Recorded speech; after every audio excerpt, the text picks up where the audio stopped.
Ladies and gentlemen, Mr. Walter Matthau. Omar Nelson Bradley, one of our very great soldiers, has been described as a quiet gentleman who might pass for a professor. But there is an unmistakable quality of greatness in his simple manner, his straightforwardness, and his deep concern for humanity. Recognized as a master strategist, he was given command of the forces that spearheaded and carried through to victory the campaigns and the invasion of Hitler's Europe. While the headlines and popular applause fell to others, it was Bradley, the quiet infantryman in his old trench coat, trudging through the scarred battlefields, who held the fate of his soldiers in his hands. When it was over, a grateful chief of staff saluted him with this simple statement: "All our confidence in you has been justified."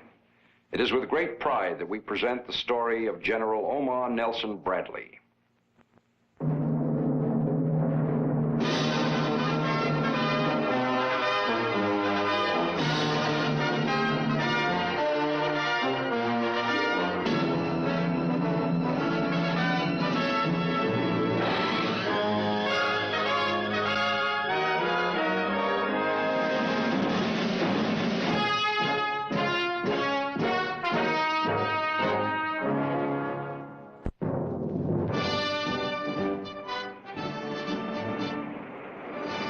Paris, spring of 1953, almost 10 years after liberation.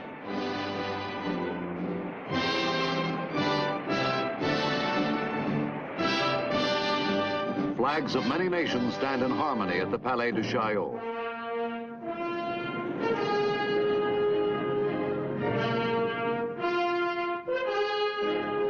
A general, chairman of the American Joint Chiefs of Staff, arrives to take part with other world leaders in a program of peace based on a union of Western strength, the North Atlantic Treaty Organization. Soft-spoken, honest in his opinion. To his intimates, he is known simply as Brad. To everyone, he is Bradley the soldier's general, the personification of a great army, a great nation.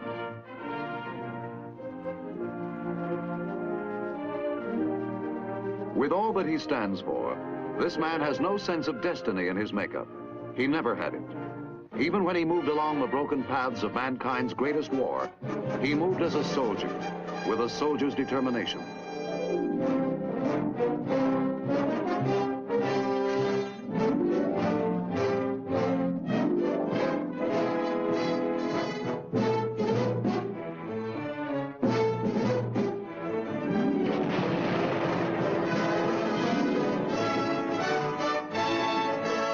Bradley the strategist, perhaps the greatest in modern warfare.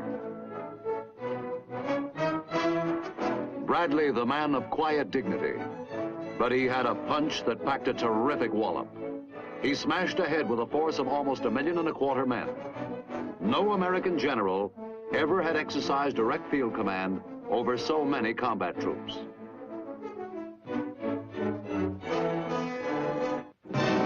The end of the Nazi road. Here we see him at Berchtesgaden, the mountain retreat of a tyrant who had felt destiny driven to rule the world.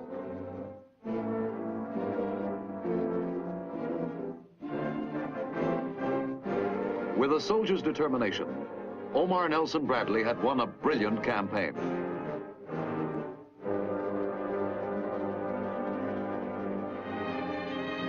He had come a long way, this general, geographically and otherwise.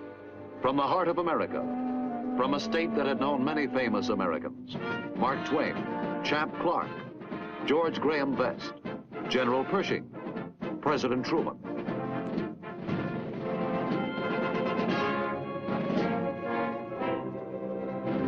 He was to serve as general under not one president, but 3.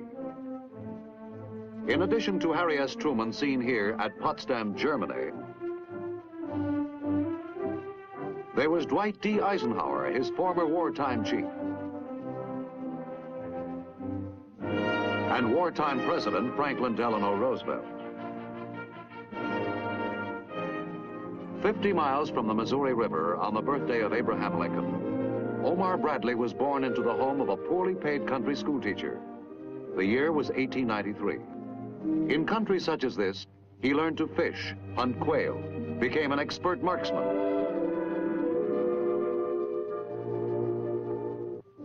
He was the only child.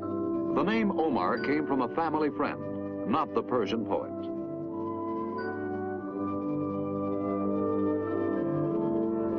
Bradley idolized his father, acquiring from him a way of life. To patch up the family budget, the elder Bradley did some farming. From such roots, the boy learned the meaning of patience, the patience that comes with fishing. Bradley was only 14 when his father died.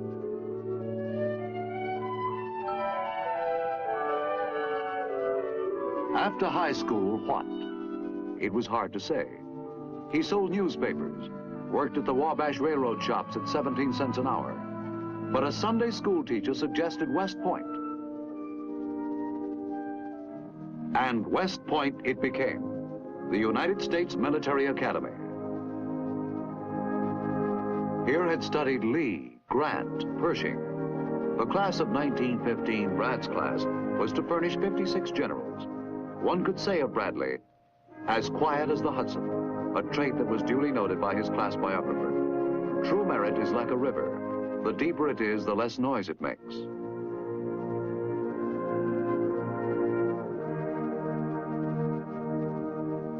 This was Bradley.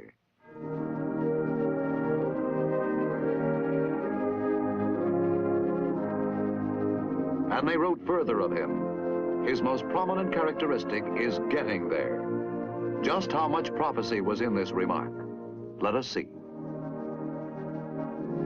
In World War I, he commanded an infantry company at the Butte, Montana copper mines. His own evaluation, ruin. He was left out of the fight. 1920, ordered to West Point as an instructor in mathematics. From 1924 to 1939, Army schools, routine duty periods with troops in the United States and Hawaii, then on to General Staff in Washington. Finally, in the early part of 1941, Commandant of the Infantry School at Fort Benning, Georgia. Was he getting there? Well, he was acquiring the reputation of a fine infantry officer.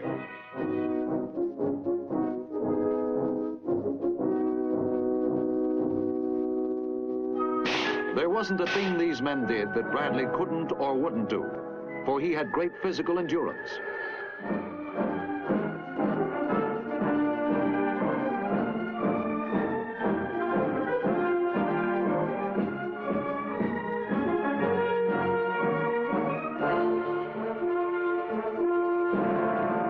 February 1943. Bradley was in Florida training a division for duty overseas. World War II was in its second year for the United States, and Bradley was to be included in the fight. Word finally came to report to French North Africa.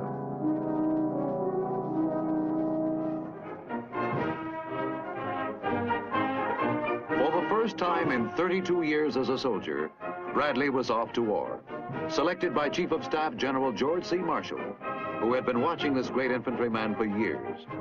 Now as Deputy Commander and Commander of the U.S. Second Corps, he helped push the Tunisian campaign to victory. British Commander General Sir Alexander says, well done. Bradley tells all about it in his book, A Soldier's Story. Was he getting there? As they would say out in Bradley's country, he fought to beat the band. After Africa, the invasion of Sicily.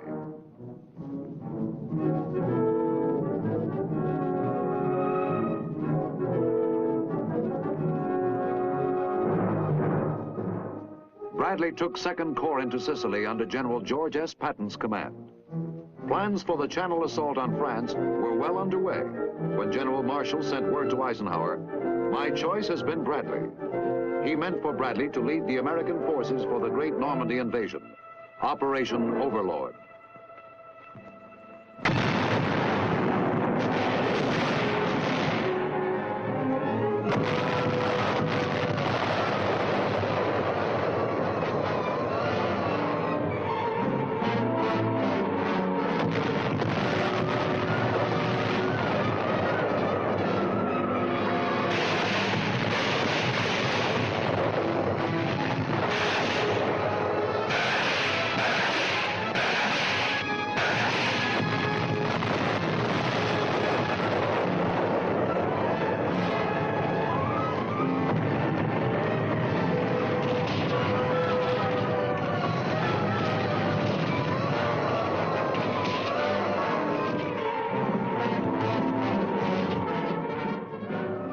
As commanding general of the First Army, Bradley was ashore less than 24 hours after the first Allied units hit the Normandy beaches.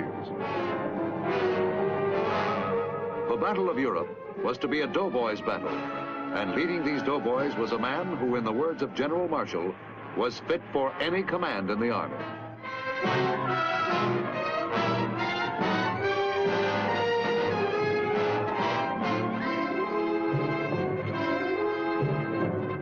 A week after D-Day, and we had linked the Allied forces together in a beachhead 42 miles wide. A prime objective, the port of Cherbourg.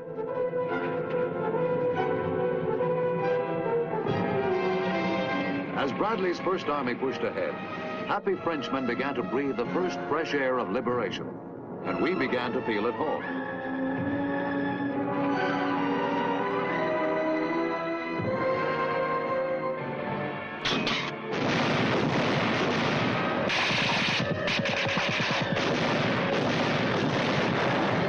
They were a hard nut to crack, those Nazis. At all costs, they meant to keep us from getting a harbor, a suitable port for our supplies.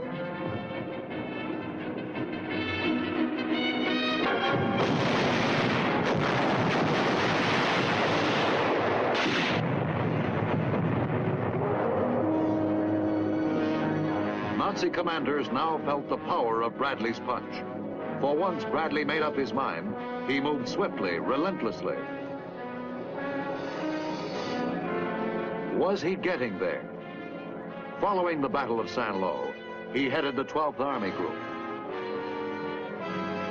As American forces plowed ahead, they moved out of the peninsula, then toward and beyond Paris.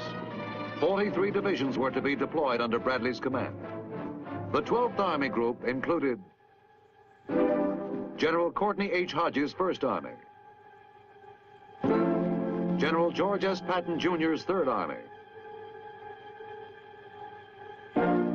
General William H. Simpson's Ninth Army, and General Leonard T. Giroux' 15th Army.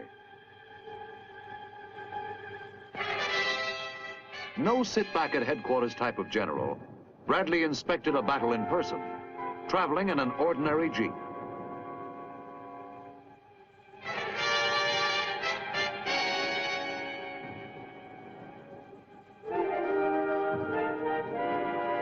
There wasn't a bit of glamour or fanfare in his whole tall, lanky frame. He got the most out of his men by patient goodwill.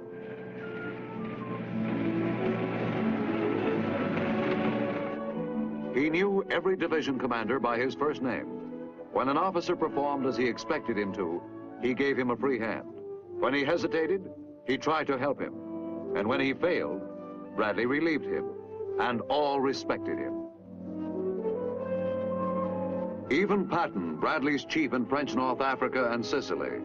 In fact, George S. Patton became one of his closest friends.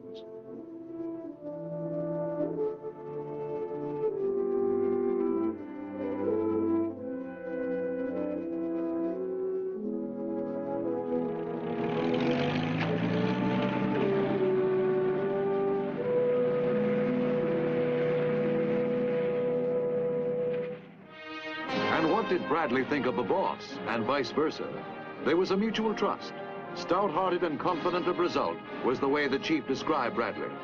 Many battles justified faith in Bradley, but one especially was the big breakout.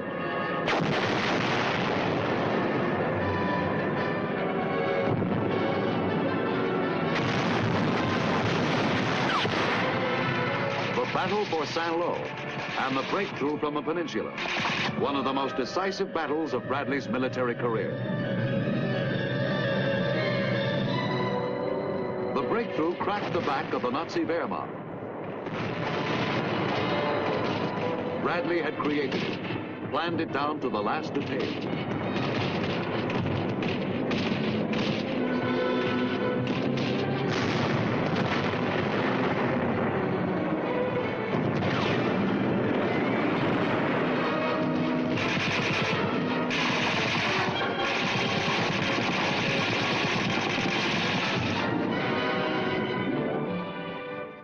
Uprooting meant taking quicker and firmer root in freedom's soil.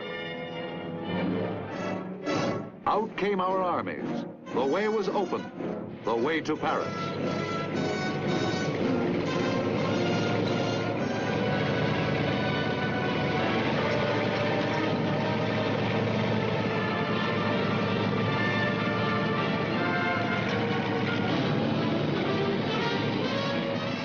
The enemy west of Paris was destroyed. As he fell, the liberation of France lay only days away. That the Bradley breakthrough worked was due to a soldier's determination.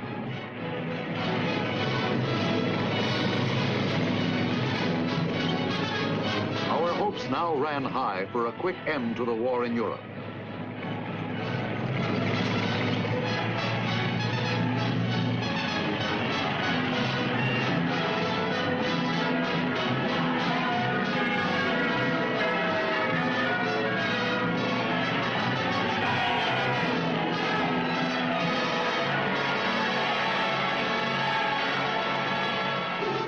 Paris, liberated.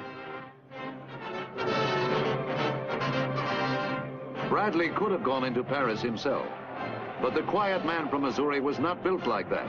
He had waited for his chief.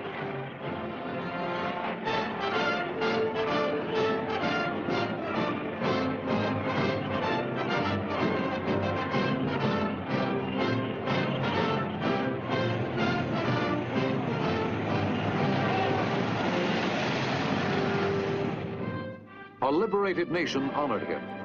Bradley was to receive many decorations, as well as honorary degrees from universities. Someone has said of Bradley that he always behaves as though he were a civilian among men in uniform.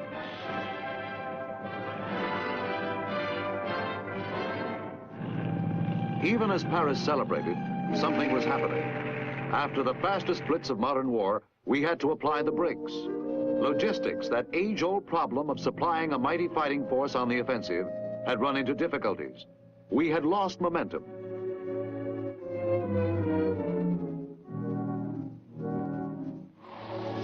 The deep stalemate of winter set in.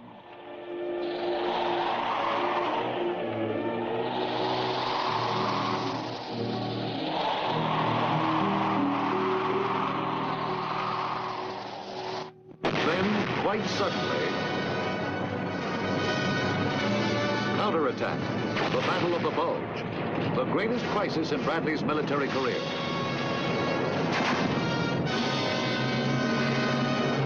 Dark moments, unpredictable moments. It was the enemy's dying thrust. We were thrown back.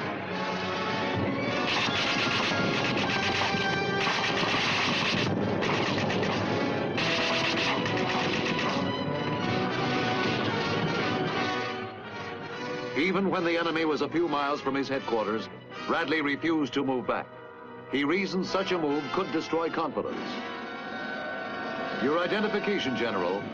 From stars down, solid proof was needed these trying days that you were not a Nazi disguised as an American.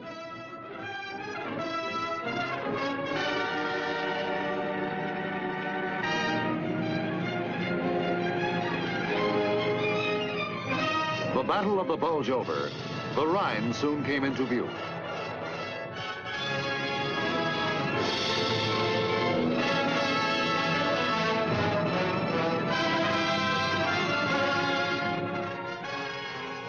There wasn't much more to it after this. Operation Overlord, which had swept a relatively unknown general into great prominence, had blasted asunder the myth of Nazi invulnerability.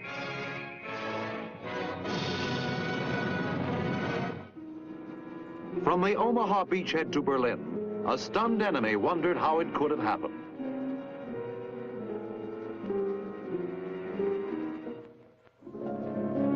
Farm boy to 4 stars. Was he getting there?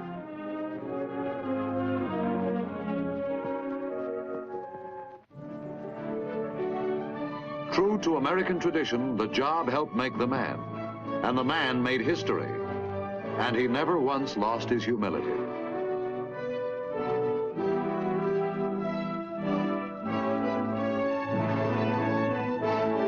Was there room for a 5th star?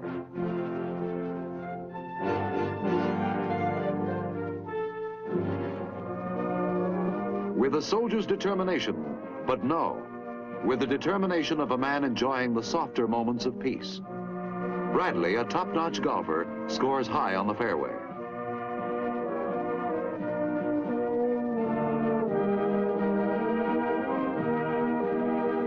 But a hop, skip, and a jump from the fairway was busy Washington. And in post-war America, Bradley played a big role in world affairs. Affairs as they pertain to our survival as a nation.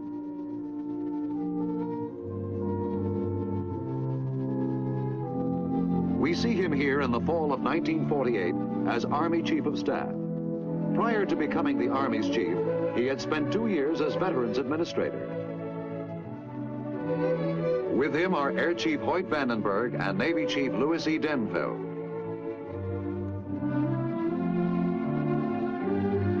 In Bradley's characteristic way, he considered his job another opportunity to serve his country, and America needed him. For a new type of world jitters had set in, the Cold War, modeled by the Kremlin. For example, the great airlift of 1948 and 1949. Starve the people of West Berlin, came orders from Moscow. So the Red Army imposed a blockade on all overland transport between Berlin and the West. All trade stopped.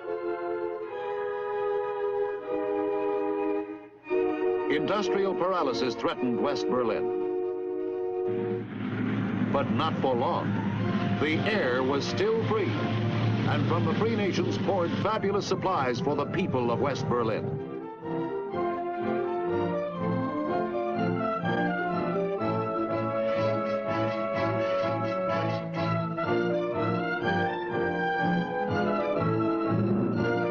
The airlift broke the blockade, our first victory in the Cold War.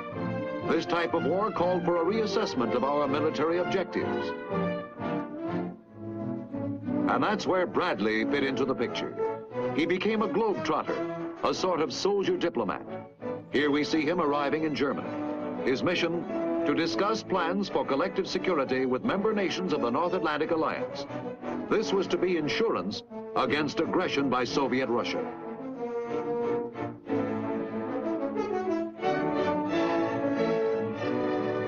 Bradley, the world headliner.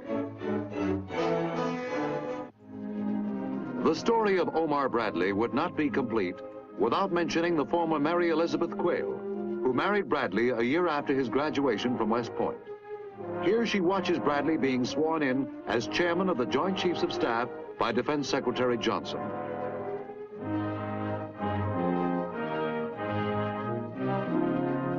With great pride, Mrs. Bradley will tell you that Omar is a considerate husband and father.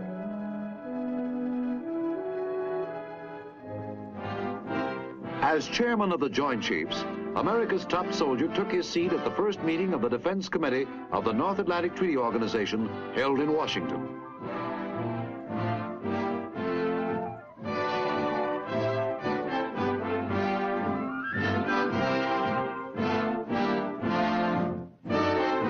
To resist aggression. That was the keynote. Yes, there was room for a fifth star by act of Congress and the deep respect and admiration of a fellow Missourian. A little trouble with the pin, but both Bradley and the president made it.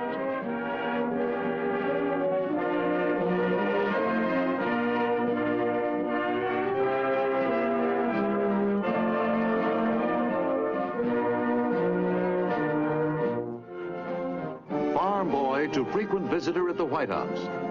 This is early in 1951 at a Security Council meeting. He sits beside the man who, along with his father, signalized his ideals in life, General Marshall, at this time Secretary of Defense. And again at the White House with ministers of defense and military advisors of the North Atlantic Treaty Organization.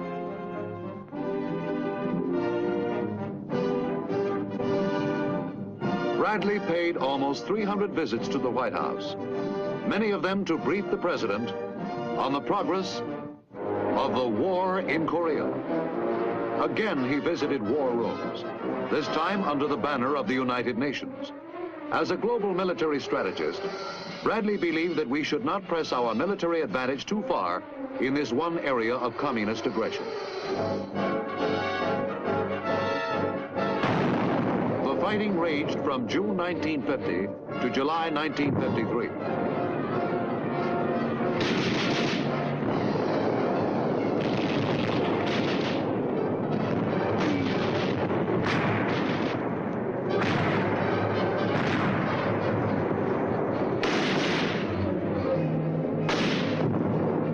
These were precarious times. At stake was our global prestige, our voice in the free world.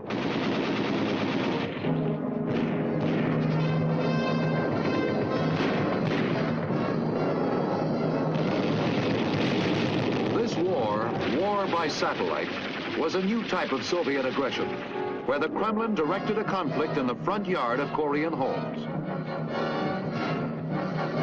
As in World War II, Bradley helped direct Allied forces close to the battle lines.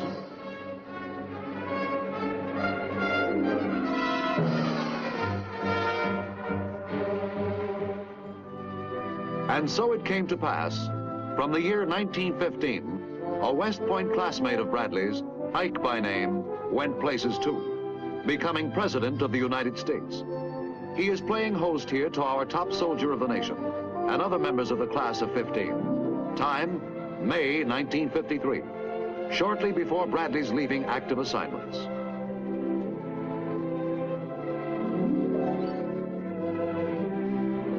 It seemed fitting at this time to name an American town after Bradley. To quote Bradley, "No boy ever came out of an army camp with any more or any less moral fiber and any more or less courage than he had when he left his family fireside." Bradley, West Virginia, on U.S. Route 21, between Beckley and Mount Hope.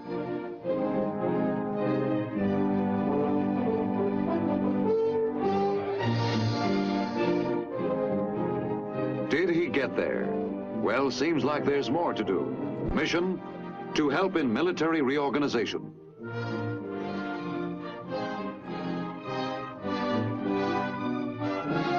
He has come a long way, this general from the humble roots of America, to enrich our heritage of service to mankind and love of country, a living monument among the truly great men of history.